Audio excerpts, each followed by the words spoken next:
성경을 읽는 것은 참 감사한 일입니다. 그렇지 않습니까? 하나님 말씀을 대하는 기쁨이 이 성경 속에 있단 말입니다. 많은 책들이 있습니다. 그 중에 가장 귀한 책, 성경 말씀을 우리가 대할 수 있다. 이것은 얼마나 크게 감사할 일인지 모릅니다. 그런데 또 이 책 속에서 거룩한 이야기들을 우리 마음속에 담아낼 수 있는 것, 이것도 참 감사한 일입니다. 성경 속에 무궁무진한 거룩한 이야기들이 있단 말입니다.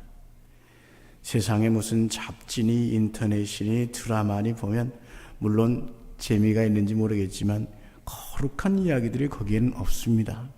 거룩한 이야기는 오직 성경 속에 있으므로 그것을 우리 마음속, 우리 영혼 속에 채워간다는 게 얼마나 감사한 일입니까? 그리고 무엇보다도 우리는 성경을 통해서 하나님께서 하시는 일이 무엇인지를 발견할 수 있습니다. 여러분, 성경 통독도 하시고 또 성경 쓰기도 하시고 어떤 분들은 또 타이핑도 하시고 성경에 대한 열심이 있는 분들마다 바로 이런 축복을 다 받아 누리시기를 주님의 이름으로 축원합니다.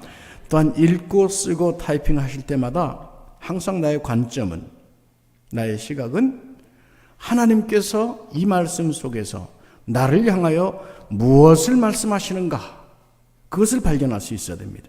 하나님께서 이 말씀 속에서 나를 향하여 무엇을 말씀하시는가, 지식적으로, 이 단편적으로, 이 앞머리로 이렇게 생각하는 지식적인 차원이 아니라 하나님이 살아 역사하시는 나를 향한 말씀이 무엇인가, 그것이 풍성하고 풍성하게 깨달아져 가야 말씀의 사람으로 변화되고 더욱 성장해 가게 되는 것이죠. 그런데 처음 성경을 대하는 분들, 성경 읽기가 사실은 쉽지 않습니다. 사실 엄두가 나지 않는다는 말들을 합니다.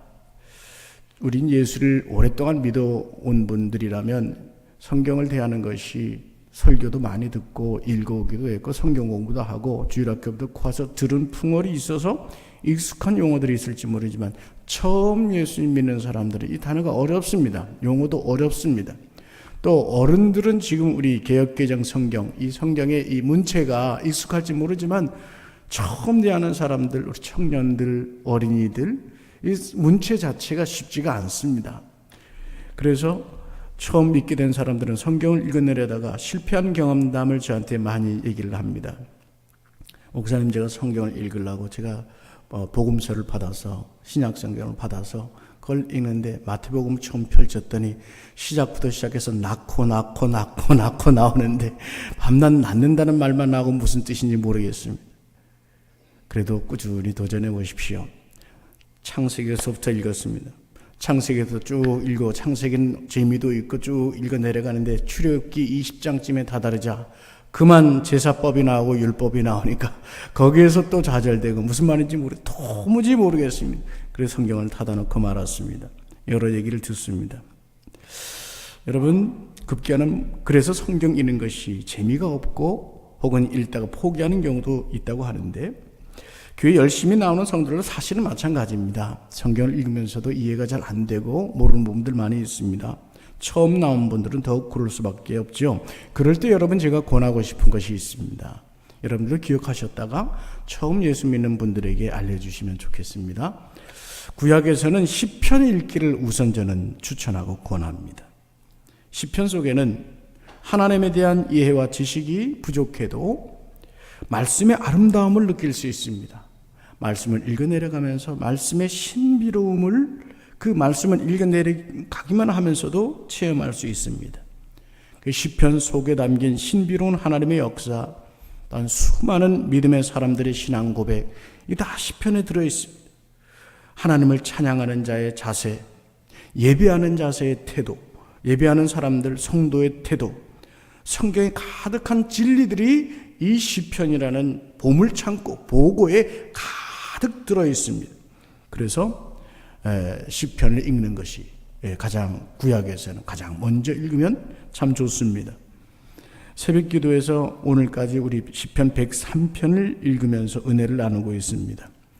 여러분, 시편의 말씀들 속에서 그 무궁무진한 아름다움과 신비로움과 은혜와 진리들을 만날 수 있기를 바랍니다. 복음서에서 만약 읽기 시작한다면 요한복음서를 읽으면 참 좋습니다. 복음서 중에는 마태, 마가, 누가, 요한 4개의 복음서가 있죠. 그 중에 요한복음이 참 쉬운 용어를 사용하면서도 아주 깊은 의미들을 잘 담아내고 있습니다.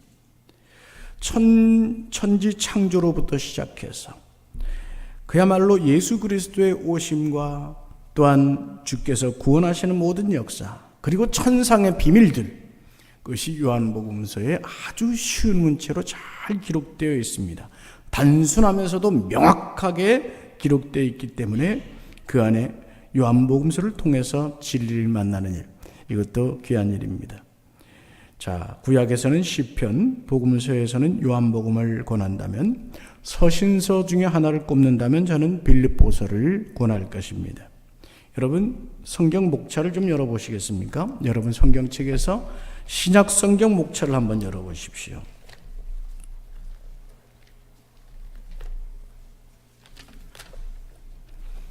어떤 성경은 맨 앞에 있고 어떤 성경은 그 신약 성경 바로 앞에 있는 성경도 있고요. 어쨌든 신약 전서 목차를 한번 좀 열어보시겠습니까? 예, 여기다가 여러분 성경에도 메모하고 이러는 거 해도 괜찮습니다. 예, 거룩한 책이지만 메모할수록 더 좋습니다. 신약 전서 목차에 보면 27개의 성경 27권이 들어있죠. 여기서 첫 번째 마태복음에서 요한복음까지가 복음서라고 했습니다. 4개의 복음서가 있다고 방금 말씀드렸습니다. 사도행전은 뭐에 해당될까요? 역사서라고 할 수 있습니다. 신약 성경의 역사서가 사도행전입니다. 성령의 역사가 어떻게 나타나고 있는가?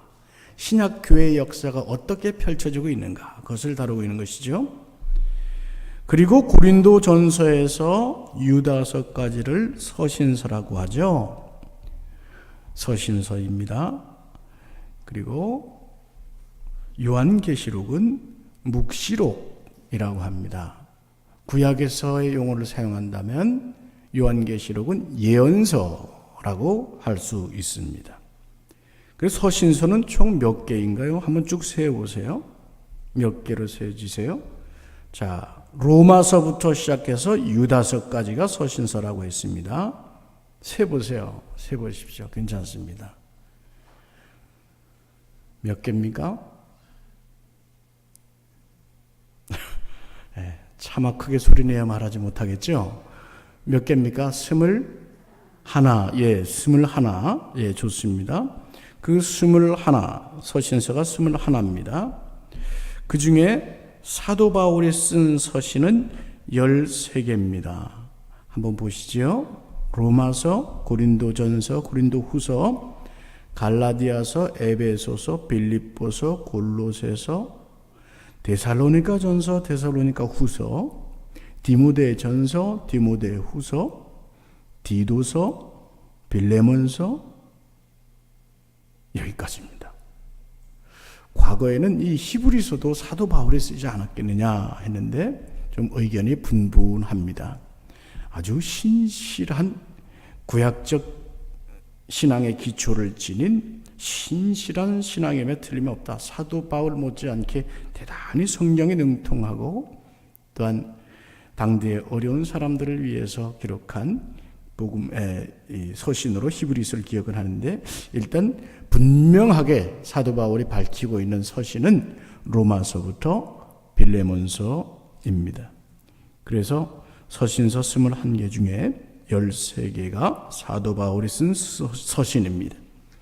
그 중에 골로새서, 빌레몬서, 에베소서, 빌립보서 네 성경을 옥중서신이라고 합니다. 사도 바울이 로마 감옥에 갇혔을 때 쓰신 것이라고 해서 감옥에서 쓴 서신, 옥중서신이라고 하죠. 그 순서는 아까 제가 말씀드린 대로 골로새서, 빌레몬서, 에베소서, 빌립보서 순서입니다. 즉 빌립보서가 가장 늦게 쓰여진 사도 바울의 서신이다. 옥중 서신이다. 이렇게 볼 수 있는 것입니다. 자, 다시 본문으로 돌아가죠.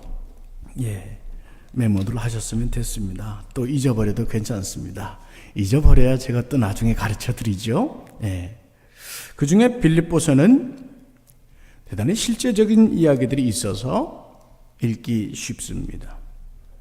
다른 성경들은 교리적인 면, 또 공식적인 입장에서 쓴 내용들, 목회자로서, 사도로서 쓴 내용들이 있는데 빌립보서는 교인들에게 쓰면서도 대단히 친근하게 쓴 편지입니다. 빌립보서가 총 몇 장인가요? 4장으로 되어 있죠. 짧습니다. 처음부터 끝까지 한번 읽는데 10분만 투자해도 읽을 수 있는 짧은 분량이지만 대단히 깊은 복음의 말씀을 담고 있습니다. 특히 빌립보서에서 사도 바울이 전하고 있는 메시지는 여러분 많이 들어보셨죠? 기쁨입니다. 기쁨입니다.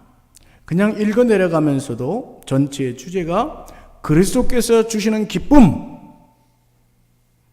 이 기쁨이라는 말이 빌립보서에 무려 16번이나 나오고 있습니다. 우리 한번 에베소서 한번 찾아보실까요? 빌립보서 전에 에베소서 한번 보십시다. 에베소서 1장 1절을 한번 보실까요? 에베소서 1장 1절 한번 읽어보시겠습니다. 에베소서 1장 1절 함께합니다. 시작. 하나님의 뜻으로 말미암아 그리스도 예수.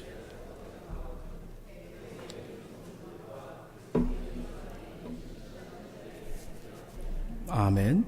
그리스도 예수의 사도된 바울, 사도로서의 자신의 위치를 얘기합니다. 그죠? 자, 다시 빌립보서로 돌아갑니다. 빌립보서 1장 1절. 여러분 참고로 수요일날 성경 예배 나오실 때는 자기 성경책을 가지고 오시면 좋습니다. 메모도 하시면서 보시면 좋으니까요. 1장 1절 한번 읽어보실까요? 빌립보서 1장 1절 함께합니다. 그리스도 예수의 종 바울과 디모데는 그리스도 예수 안에서 빌립보에 사는 모든 성도 또한 감독들과 집사들에게 편지하노니 아멘. 차이점을 발견하셨죠? 에베소서에서는 자신을 뭐라고 했어요? 사도. 여기서는 뭐라고 했습니까? 종이라고 했습니다. 여러분, 종이라고 표현한 것은 훨씬 친근한 표현이요. 또한 대단히 겸손한 표현이죠. 빌립보 교인들을 참으로 사랑했습니다. 마치 친구가 친구에게 혹은 종이 상전을 섬김같이 사랑하는 마음으로 편지를 쓰고 있습니다. 도처에 빌립보서에는 사도 바울이 그렇게 따뜻한 마음으로 이 빌립보 교인들을 대하는 것을 볼 수 있습니다. 빌립보, 여러분 많이 들어보셨지만 사도행전 16장에 보면 사도 바울이 체험적 사건이 기록되어 있습니다. 사도 바울이 선교를 할 때 아시아로 선교를 가고자 합니다. 그런데 성령께서 그것을 막으셨다고 했습니다.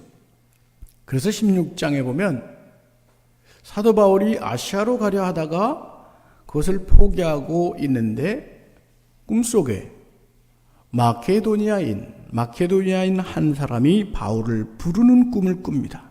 우리에게 와주십시오. 우리에게 와서 복음의 말씀을 전해 주십시오. 그 꿈을 꾸는 것입니다. 사도 바울이 성령께서 주신 꿈으로 믿고 마케도니아로 갑니다. 마케도니아는 유럽의 진입로죠. 거기서부터 유럽을 향해서 복음이 퍼져나간다는 것입니다. 과거에 어느 설교학 교수님이 이 얘기를 하면서 웃었어요. 그때 성령께서 아시아로 가려는 사도 바울의 발걸음을 막지만 않았다면, 그때 사도 바울이 아시아를 향해서 복음을 들고 왔다면 우리 대한민국의 역사가 훨씬 더 기독교에 빨리 접할 수 있었을 텐데 유럽으로 가는 바람에 유럽이 먼저 기독교화됐다, 이런 얘기를 했습니다. 다 의미 있는 얘기지만은, 자, 그곳이 바로 빌립보입니다. 마케도니아 헬레니즘 문명이지요. 알렉산더에 의해서 개척된 이 마케도니아에 빌립보라고 하는 큰 성이 있습니다. 그곳을 선교를 할 때 루디아라고 하는 여인을 만나게 되죠. 우리 16장 찾아가서 보십시다. 사도행전 16장 11절부터 16절까지를 읽겠습니다.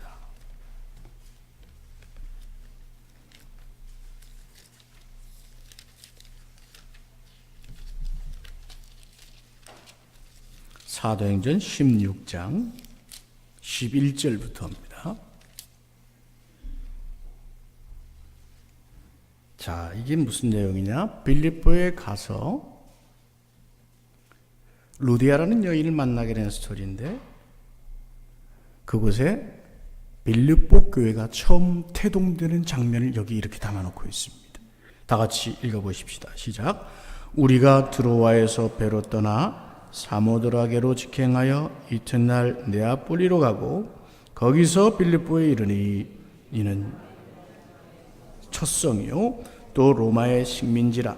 이 성에서 수일을 유하다가 안식일에 우리가 기도할 곳이 있을까 하여 문 밖 강가에 나가 거기 앉아서 모인 여자들에게 말하는데, 두아드라 시에 있는 자색 옷감 장서로서 하나님을 섬기는 루디아라 하는 한 여자가 말을 듣고 있을 때 주께서 그 마음을 열어 바울의 말을 따르게 하신지라.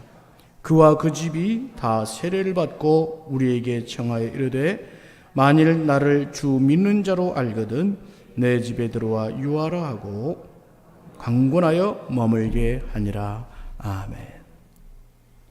헌신된 여인이 있었습니다.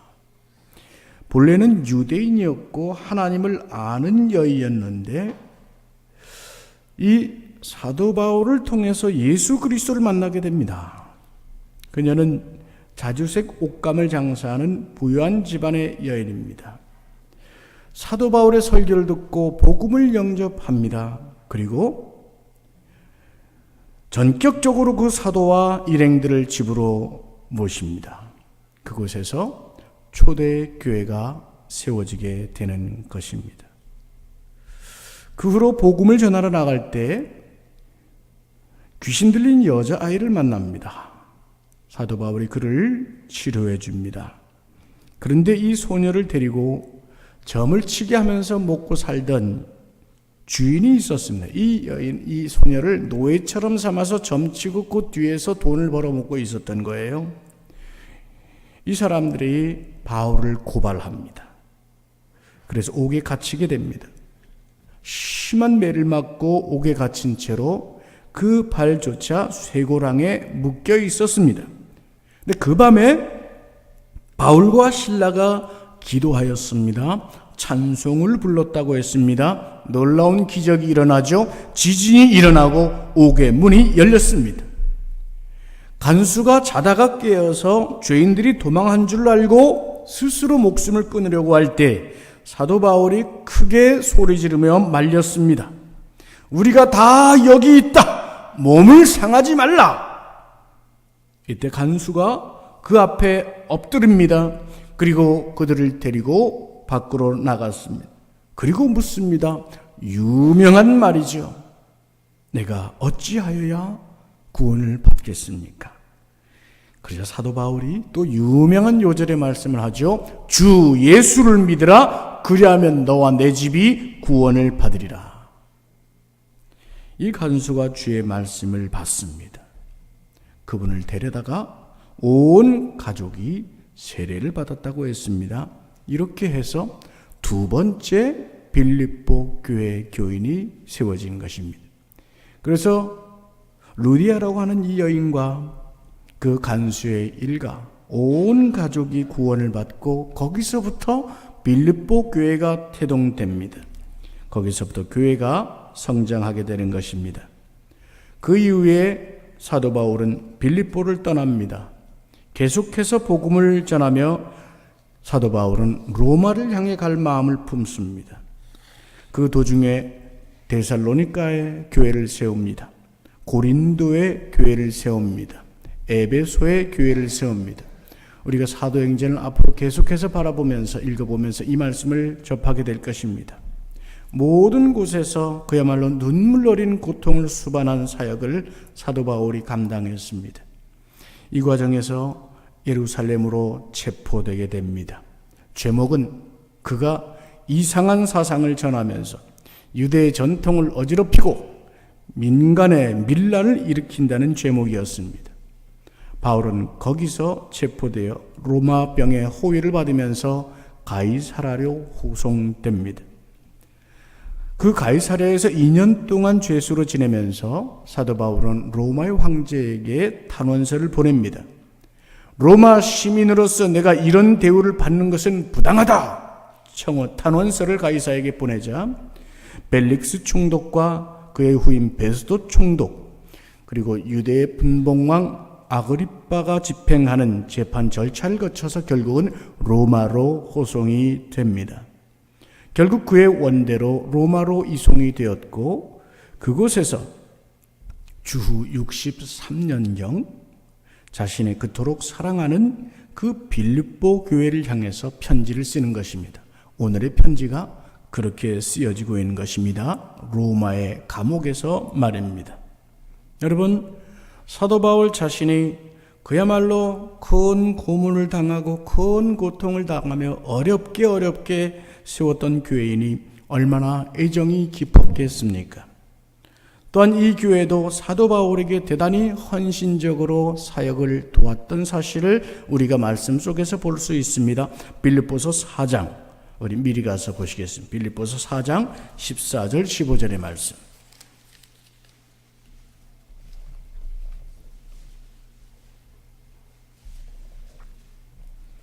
14절 15절의 말씀, 빌립보서 4장 14절 15절의 말씀 함께 봉독하십시다.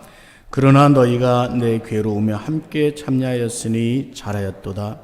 빌립보 사람들아, 너희도 알거니와 복음의 시초에 내가 마게도냐를 떠날 때에 주고받는 내 일에 참여한 교회가 너희 외에 아무도 없었느니라. 아멘. 마게도냐, 성경에서 마게도냐라고 하면 빌립보를 연상하면 됩니다. 마게도냐의 가장 중심적인 도시였고 바로 그 빌립보를 중심으로 하여 마게도냐 지역에 복음이 퍼져나갔습니다. 그 마게도냐를 떠날 때 주고받는 데 일에 참여한 교회가 나의 사역을 위해서 헌신하며 도와주었던, 후원했던 교회가 너희 외에는 아무도 없었다. 이것을 말씀하고 있습니다. 빌립보 교회는 사도 바울이 데살로니가에서 선교할 때에도 그 사역을 돕기 위해서 열심히 헌신했습니다. 말씀드린 대로 이 빌립보서를 쓸 때 사도 바울은 로마 감옥에 갇혀 있습니다.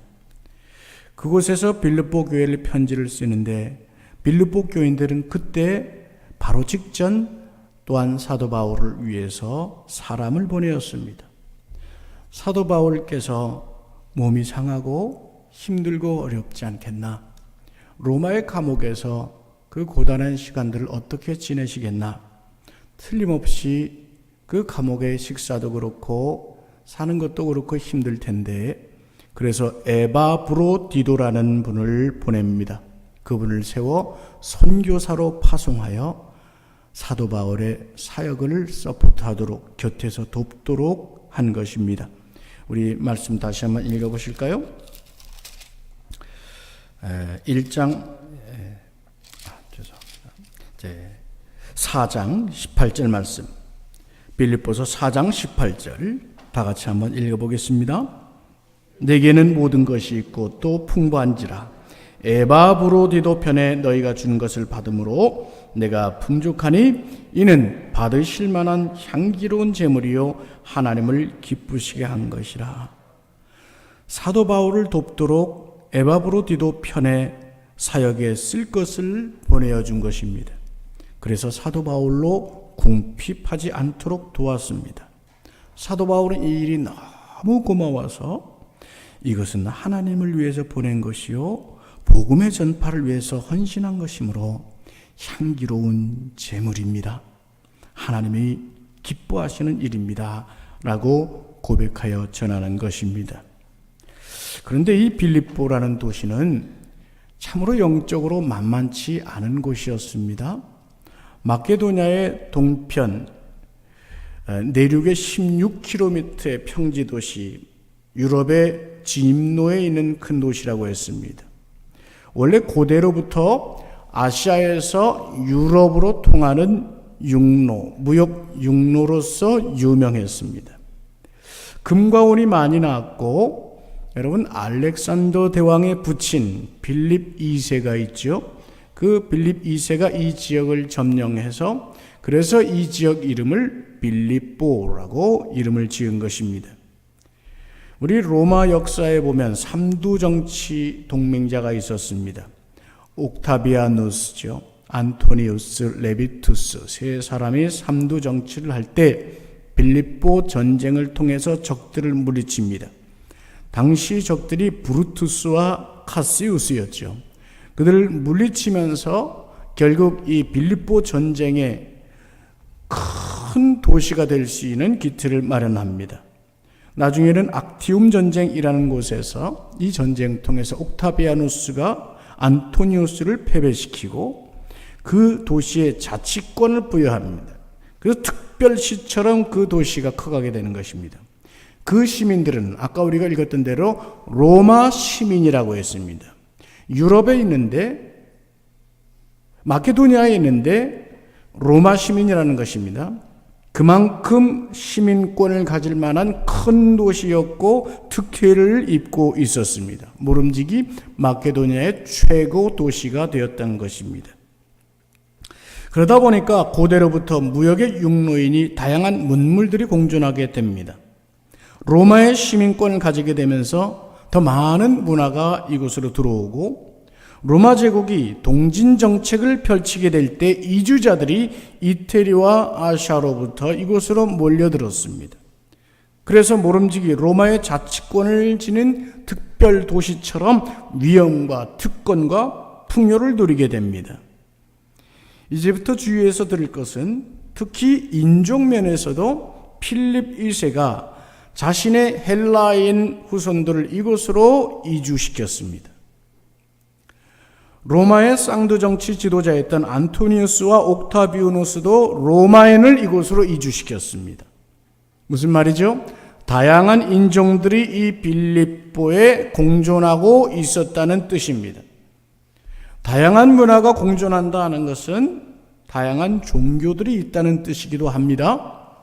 오늘 우리가 다문화 시대가 열려갈 때 그들을 위한 선교를 감당해야 되겠지만, 또한 영적으로 분명하게 뚜렷하게 깨어 있어야 될 것은, 다문화라고 하는 것은 이교도 다종교 사회로 변화갈 수 있다는 위험성을 갖고 있습니다.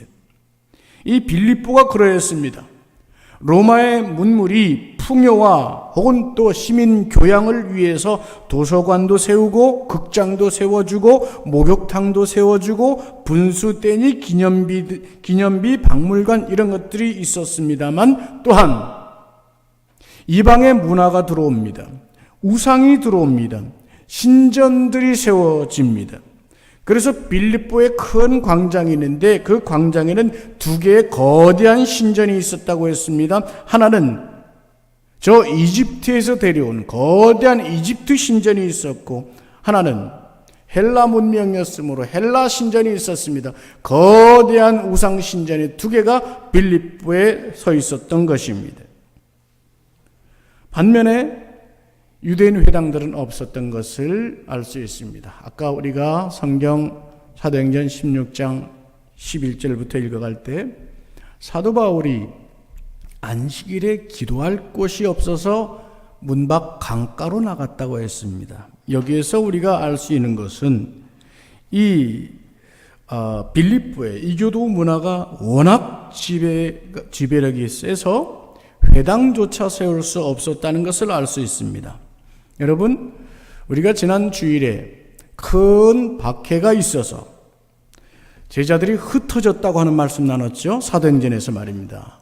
사도시대에 이 신약시대에 사도들이 핍박받고 스데반의 죽음을 당하고 큰 울음의 역사가 나타나고 제자들이 흩어졌다고 했습니다. 사마리아까지 이르렀습니다. 이제 더욱 큰 박해가 계속해서 일어나면서 이들이 몰려갈 겁니다. 흩어질 겁니다. 더 흩어집니다. 이 빌립보까지 이르렀습니다. 전 세계 유대인들이 흩어졌는데 어느 도시든 유대인들은 하나의 관습이 있습니다. 회당을 가면 세운다는 것이죠. 우리 민족이 자랑스럽게도 전 세계로 나가서 교회를 세우는 것처럼 유대인들도 나가면 회당을 세웠습니다. 근데 그 기준이 어떻게 되느냐? 장정 10명. 남자 10명이 있으면 회당 하나는 반드시 세우고자 그들은 노력했습니다. 거기에서 회당을 세우고 그들이 기도도 하고 또 그 자식들을 성경교육, 토라교육, 성경교육을 열심히 시키면서 키워갔다는 것입니다. 그런데 거기에 회당이 없었던 거예요. 회당이 있었으면 사도 바울은 회당을 찾아갔을 것이고 거기에서 기도하고 거기에서 말씀을 전했단 말입니다. 그런데 회당이 하나도 없었기 때문에 어디로 갔다? 당시의 풍습에는 강가로 갔습니다. 강가에서 기도를 하는 것이었습니다. 그때 여인들을 만났고 그 여인들 중에 아까 말씀드린 루디아가 있었던 것이죠. 결국 빌립보는 거의 완전한 이교도 땅이었습니다. 그만큼 바울의 전도는 어려운 것이었습니다. 귀신 들린 여자가 사도 바울을 밤낮으로 쫓아다녔듯이 영적인 도전들이 그렇게 많았던 것입니다. 그곳에 세워진 교회가 빌립보 교회입니다. 여러분, 오늘도 우리 베델교회를 한번 생각해 보시겠습니까? 물론 빌립보 교회만큼은 아닐지 모르지만 오늘도 교회는 영적인 전쟁 속에 있고 여러 혼탁한 세력들의 도전 속에 있다는 사실을 기억을 해야 됩니다. 여러분, 우리 흑석동을 제가 여러분보다는 잘 모르지만 부지런히 배우고 또 여러분들께 듣고 또 서면상으로 또 지역에서 배우고 있는 중에 들은 이야기들입니다. 지금도 흑석동에는 수많은 점집들이 있고 잡신들이 있습니다. 불당들이 벌써 여럿이 있고 심지어 과거에는 이곳에 유곽이 있었다는 것을 제가 알고 있습니다. 거기에 세워진 베델교회, 이것은 마치 빌립보에 세워진 빌립교회처럼 하나님의 크신 역사가 있었음을 믿습니다. 사도 바울의 교회를 위한 그 사랑은 오늘 우리 베델교회에도 이르게 될 것입니다. 아니, 우리 주님께서 교회를 세우시는 피 흘리심의 역사가 오늘 베델교회가 있게 하셨고 여기까지 베델교회를 사랑하시는 줄로 믿습니다. 바로 그 교회를 향하여 사도 바울은 말합니다. 은혜와 평강이라고 말입니다. 이것은 두 가지 의미를 지닙니다. 오로지 하나님 우리 아버지와 주 예수 그리스도로부터 온 은혜와 평강입니다. 다른 곳에 거룩함은 없습니다. 영원하신 하나님, 거룩하신 하나님, 성령께서 역사하심으로 하나님 아버지와 그 아들 독생자의 은혜와 평강이라고 성경은 말씀합니다. 은혜는 헬라어로 카리스입니다. 평강도 헬라어가 있지만 그것은 샬롬이라는 말로 대부분 많이 바꾸었습니다. 히브리어입니다. 은혜는 헬라적 표현이고 샬롬은 유대의 표현이라는 뜻입니다. 교회에는 헬라파도 있었고 히브리파도 있었습니다. 계층도 다르고 인종도 다른 이들이 있었습니다. 국적도 다르고 시민권도 다르고 신분도 다르고 성별도 다른 이들이 있었습니다. 사도 바울은 그것을 기억하며 카리스, 헬라파에 속한 이들이요 하나님의 은혜, 히브리파에 속한 이들이요 당신들이 늘 사모하는 그 샬롬의 축복, 그것으로 인하여 여러분 교회가 하나가 되고 사랑으로 아름다운 공동체가 되기를 원합니다. 바로 사도 바울이 그 축복을 여기에 담아 보내는 것입니다.